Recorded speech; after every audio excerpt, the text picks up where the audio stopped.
individual or firms should take any actions if or any the extra benefits from taking the actions is at least as greatest at the extra cost. So benefit should it be greatest than the cost to take the actions, and we have explained that with few examples.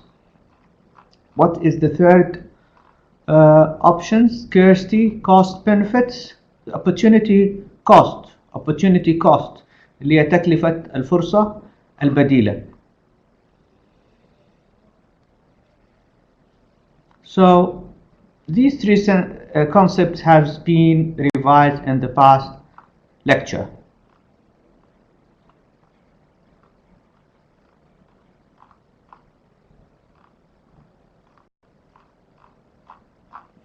Today we're going to cover supply and demand.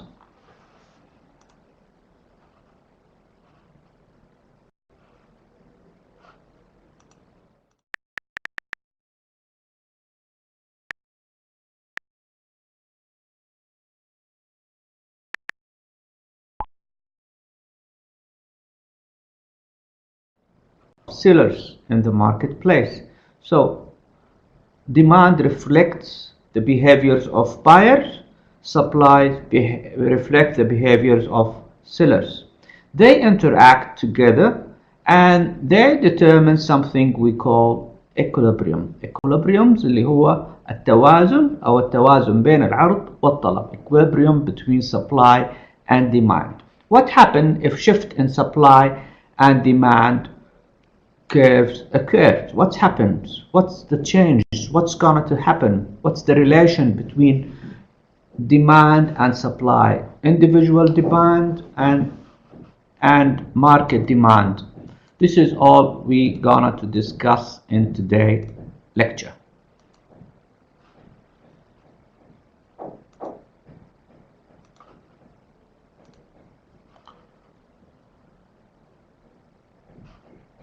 We will start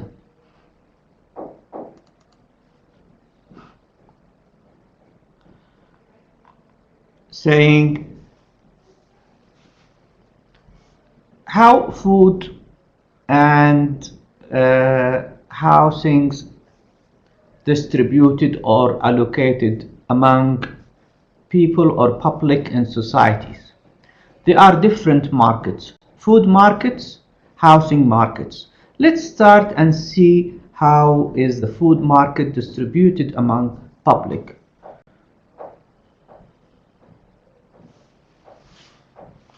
We will see how markets functions smoothly in food markets. Who determine the price of food? Let's say pizza. Pizza, for example, who determine the price of pizza? In the market of pizza, price is determined by the market, supply and demand. Where is the price of pizza comes from? Comes from the trade-offs between supply and demand, and the price of pizza will determine according to that.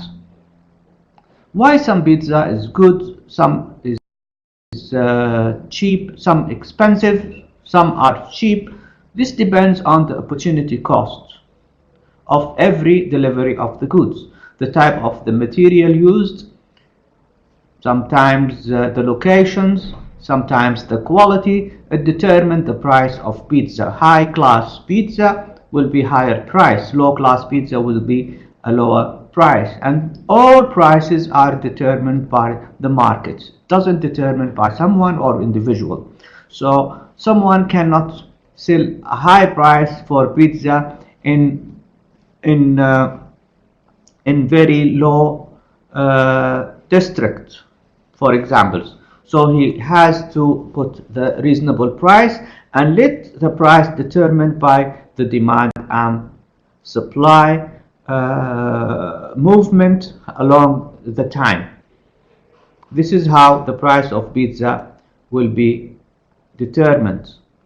The cost of the product, how much preparing the pizza, it is a cost. طبعا there will be a cost for preparing the pizza and a cost for rent, a cost for someone who sell. According to that, they will set a price, and they will put a price, and there will be a demand. The demand will fluctuate the price between a high and low until it's settled to be the average or the average price of pizza in the district or in the city.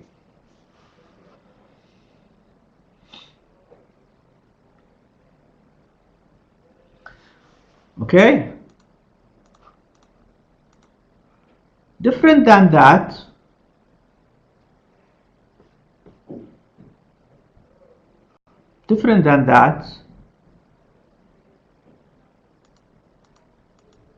housing markets اللي هو سوق الهاوسز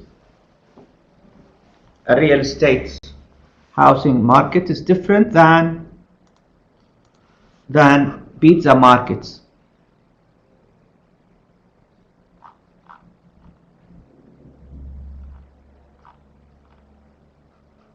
In housing market, for example, Cairo need about 260,000 new housing units each year to keep up with the population growth. بيحتاجوا 260,000 إنه عشان يتماشوا مع عدد السكان والنمو السكاني عندهم. Actual rate of new construction far exceeds that resolutions or resulting in produced housing surplus. طبعا عندهم they have vacant houses units range between 200 to 523 around. These units target mainly middle and upper income families, but they are in need for 260 new housing units for affordable price. Affordable housings. They need the affordable housing, but they are doing a mid and average and high cost houses. يعني هم بيحتاجوا بيوت للطبقة الضعيفة أو الفقيرة، لكن اللي موجود عندهم واللي بيبنوه جالسين بيوت للطبقة المتوسطة والغنية. صار عندهم فائض في البيوت اللي هي غالية وعجز في البيوت اللي عندهم فيها نقص. So the needs in the affordable house, but they are building a high cost housings. What should the market do? There is no adjustment, and it is free markets, supply and demand. عشان كذا, this is because of that, the low price or the affordable price housing become an expensive one for publics or for normal regular peoples.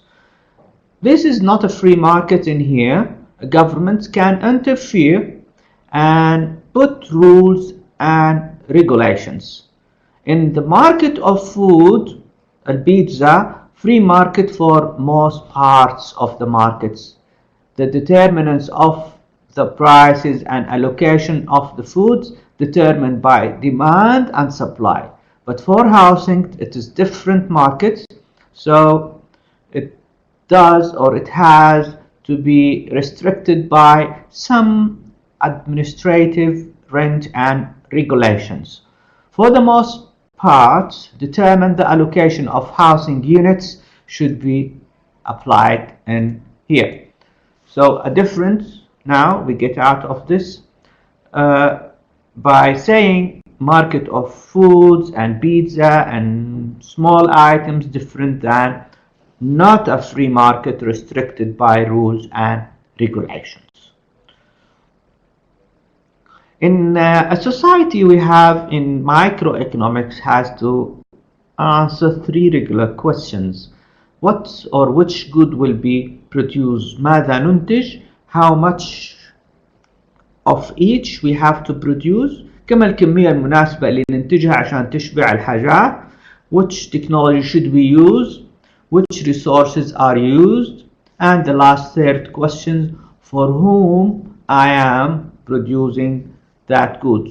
لمن أنتج؟ كيف تنتج؟ ماذا تنتج؟ كيف تنتج؟ لمن تنتج? These three questions has to be answered.